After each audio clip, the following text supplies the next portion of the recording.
Mae yna dref arbennig draw ar lan y môr. Fe glywch y tonnau yno yn canu fel un côr. Wrth fynd am dro amgylch y strydoedd gwelwch chi ei siopau a'i thafarnau a'r bwytau mawr ei bri. Ac mae Aberystwyth yn lle na fi ei fath. Mae rhyfeddodau yno i'w gweld wrth y llall. O'r wawr hyd nestawr hwyrnos, mae'r strydodd yno'n fyw, yn gaffis ac yn siopau yn denu dynol ryw. Yma yng Nghalon Cymru, a'r môr yn llyfu'r tir, y gwelir Aberystwyth, ac yma ymai'r gwir.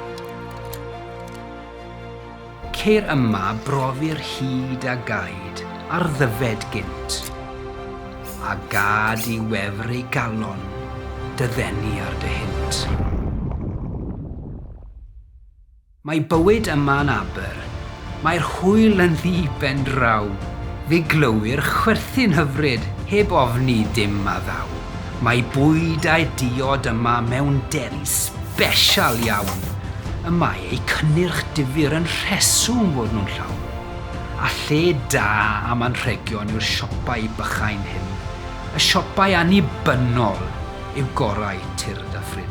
Dewch draw yma i weld mor hyfryd ydyw'r lle. Mae Aber llawn o harwch fel brodwaith yn y dre.